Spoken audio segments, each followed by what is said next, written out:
সম্প্রতি বাংলাদেশ ভারতের যুদ্ধ পরিস্থিতি তৈরি হয়েছে।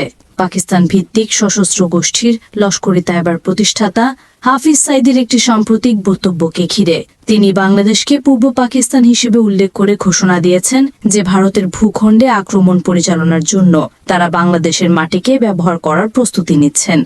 আর এই ঘোষণা যেন ভারতের জন্য একটি মুখ্যমন্ত্রী করে দিয়েছে, যা ব্যবহার করে তারা যে কোনো সময় বাংলাদেশের সার্বভৌমত্বের উপর আঘাত আনতে পারে। পরিস্থিতি এখন আর নিছক সম্ভাবনার পর্যায়ে নেই, বরং এটি সময়ের বিষয়ে পরিণত হয়েছে। ভারত কি সত্যিই বাংলাদেশের মাটিতে সামরিক হস্তক্ষেপ করার জন্য একটি নিখুঁত কারণ খুঁজে পেয়েছে? আর যদি তারা হামলা করে, তাহলে কোন কৌশলের উপর ভিত্তি করে এই মারাত্মক পরিকল্পনা বাস্তবায়ন করা হবে? প্রতিবেশী দেশের সার্বভৌমত্ব লঙ্ঘন করে সন্ত্রাস দমনের অজুহাতে সামরিক অভিযান চালানো এই অঞ্চলের জন্য একটি নতুন এবং বিপজ্জনক প্রবণতায় পরিণত হয়েছে।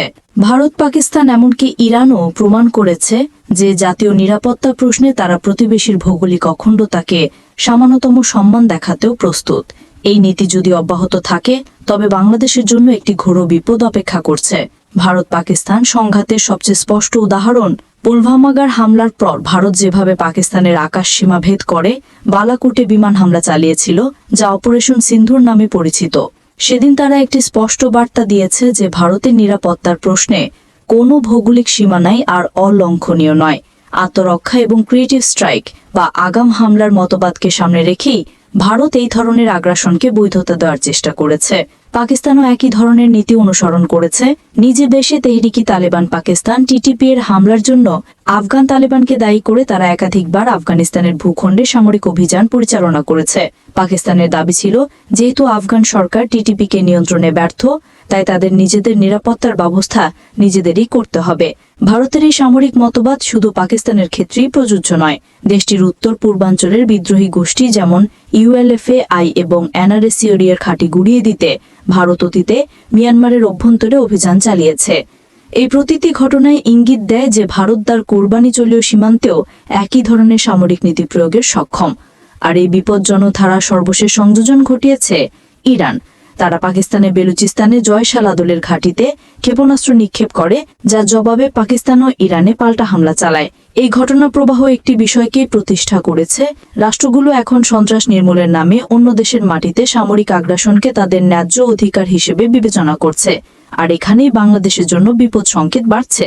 হাফিজ সাইদের এই বক্তব্য ভারতের নিরাপত্তা এজেন্সিগুলোর কাছে একটি চরম সতর্কবার্তা হিসেবে গৃহীত হয়েছে।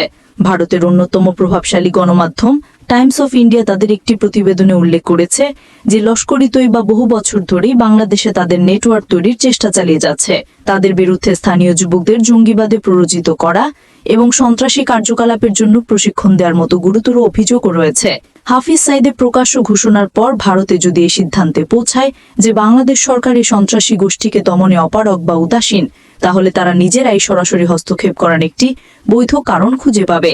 আর সেই হস্তক্ষেপের রূপ হতে পারে বাংলাদেশের মাটিতে একটি আকস্মিক সামরিক অভিযান বা সার্জিক্যাল স্ট্রাইক। পরিস্থিতি আরও গুরুতর রূপ নিয়েছে ভারতের পক্ষ থেকে আসা কিছু হুমকিমূলক মন্তব্যের কারণে। সম্প্রতি ভারতের একজন রাজনৈতিক বিশ্লেষক বাংলাদেশকে কিউবা অথবা ইউক্রেনের সাথে তুলনা করেছেন।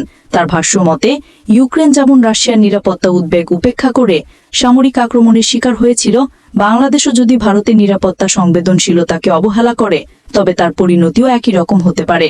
যখন একটি দেশের নীতি নির্ধারক মহল থেকে এই ধরনের মনোভাব প্রকাশ পায়, তখন সেটিকে উপেক্ষা করার কোনো অবকাশ থাকে না। একই সাথে ভারত ও বাংলাদেশের দ্বিপাক্ষিক সম্পর্ক একটি নাটকীয় পরিস্থিতির মধ্য দিয়ে যাচ্ছে। এই সুযোগে বাংলাদেশ তার পররাষ্ট্র নীতিতে পরিবর্তন এনে পাকিস্তান ও চীনের সঙ্গে সামরিক ও কূটনৈতিক সম্পর্ক গভীর করার দিকে মনোযোগ দিয়েছে। সম্প্রতি পাকিস্তানের সেনা প্রধান ফিরোজ সহ ঊর্ধ্বতন সামরিক কর্মকর্তাদের নিয়মিত বাংলাদেশ সফর এবং সরকারের উচ্চ পর্যায়ের কর্মকর্তাদের সঙ্গে বৈঠক ভারতের জন্য বড় ধরনের অস্বস্তির কারণ হয়েছে।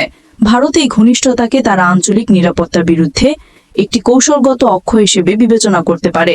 ভারতের সবচেয়ে সংবেদনশীল ভূখণ্ড হল শিলিগুড়ি করিডর, যা চিকেন স্নেক নামে পরিচিত।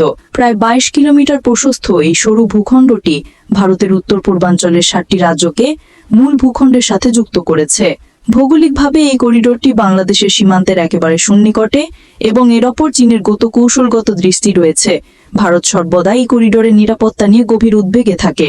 সাম্প্রতিক সময় সেই উদ্বেগ আরও ঘনীভূত হয়েছে। বিভিন্ন গণমাধ্যমের খবরে বলা হয়েছে ভারত এই করিডোরকে সুরক্ষিত করতে এর আশেপাশে 3টি নতুন সামরিক পরিকাঠামো নির্মাণ করেছে। একই সময় বাংলাদেশ তার সীমান্ত গোষ্ঠী এলাকায় যুদ্ধবিমান সংরক্ষণের জন্য নতুন হ্যাঙ্গার তৈরি করেছে, যা ভারতীয় গণমাধ্যমে বিশেষভাবে প্রচার করা হয়েছে। এর সঙ্গে যুক্ত হয়েছে মাসখানেক আগে বাংলাদেশের সেনাপ্রধানের চিকেন স্নেকের নিকটবর্তী এলাকা পরিদর্শন, যা এই অঞ্চলে চাপা উত্তেজনা আরও বাড়িয়েছে। ভারতের পক্ষ থেকে প্রায়শই একটি প্রচ্ছন্ন হুমকি দেওয়া হয়েছে। ভারতের একটি চিকেন স্নেক থাকলেও বাংলাদেশের আছে দুটি। একটি হলো ফেনী নদী এলাকা, যা চট্টগ্রামকে বিচ্ছিন্ন করতে পারে, এবং অন্যটি হলো জয়পুরহাট গাইবান্ধা, যা রংপুর বিভাগকে বিচ্ছিন্ন করতে পারে। এর মাধ্যমে তারা বোঝাতে চায় ভারতের দুর্বলতা নিয়ে আলোচনার আগে বাংলাদেশের নিজের দুর্বলতা নিয়েও ভাবতে হবে। হাফিজ সাইদের মতো একজন নেতার বক্তব্য স্পর্শকাতর অঞ্চলটিকে ভারতের দৃষ্টিতে আরো বেশি বিপজ্জনক করে তুলেছে। উদ্বেগের কারণ এখানেই সীমাবদ্ধ নয়। কয়েক মাস আগে ভারতীয় গণমাধ্যমে একটি চাঞ্চল্যকর প্রতিবেদন প্রকাশিত হয়, যেখানে দাবি করা হয় যে কক্সবাজারের রোহিঙ্গা ক্যাম্পে পাকিস্তান ভিত্তিক কিছু গোষ্ঠী রোহিঙ্গাদের সামরিক প্রশিক্ষণ দিচ্ছে। এর মূল লক্ষ্য হিসেবে ভারতের উত্তর পূর্বাঞ্চল বা 7 সিস্টার্সে অস্থিরতা সৃষ্টির কথা বলা হয়েছে। ভারত বাংলাদেশ সীমান্ত বিশ্বের অন্যতম দীর্ঘ এবং জটিল সীমান্ত, যার বিশাল একটি অংশ প্রায় অরক্ষিত। এই দুর্বলতার সুযোগ নিয়ে অনুপ্রবেশকারী এবং সন্ত্রাসীদের পক্ষে লুকিয়ে থাকা বা এক দেশ থেকে অন্য দেশে যাতায়াত করা তুলনামূলকভাবে সহজ। রোহিঙ্গা ক্যাম্প সংক্রান্ত খবর এবং লস্করি তয়বার হুমকির মধ্যে ভারত যদি কোনো ধরনের সম্পৃক্ততা খুঁজে পায়, তবে তারা নিজেদের নিরাপত্তা নিয়ে আরো বেশি শঙ্কিত হয়ে উঠবে। আর সেই শঙ্কা থেকেই তারা যে কোনো আগাম সামরিক পদক্ষেপকে আন্তর্জাতিক মহলে বৈধ হিসেবে প্রতিষ্ঠা করার চেষ্টা করবে। সময়ের সাথে সাথে ভারতের সঙ্গে বাংলাদেশের সম্পর্কের অবনতি ঘটছে। কিছুদিন আগেই ভারতের একজন নেতা মন্তব্য করেছেন যে 1971 সালে বাংলাদেশকে ভারতের সাথে যুক্ত না করাটা ছিল একটি বড় ভুল, এবং এখন সেই ভুলের প্রায়শ্চিত্ত করা যেতে পারে। এই ধরনের মন্তব্য বাংলাদেশকে ভারতের সাথে একীভূত করার এক স্পর্শিত আকাঙ্ক্ষার প্রকাশ। যখন প্রতিবেশী দেশের রাজনৈতিক নেতাদের কাছ থেকে এমন মন্তব্য আসে, তখন সীমান্তের ওপারের উদ্দেশ্য নিয়ে সন্ধিহান হওয়াই স্বাভাবিক। সার্বিকভাবে পরিস্থিতি এমন এক পর্যায়ে পৌঁছেছে যেখানে হাফিজ সাইদের বক্তব্যকে আর একটি বিচ্ছিন্ন হুমকি হিসেবে দেখার সুযোগ নেই। এটি ভারতের জন্য বাংলাদেশের ভূখণ্ডে সম্ভাব্য সামরিক অভিযান পরিচালনার একটি নিখুঁত অজুহাত হিসেবে কাজ করতে পারে। ভারতের কাছে এই হুমকি কেবল সন্ত্রাসবাদ নয়, বরং এই অঞ্চলে পাকিস্তান ও চীনের ক্রমবর্ধমান প্রভাবকে প্রতিহত করার একটি কৌশলগত উপায় হতে পারে।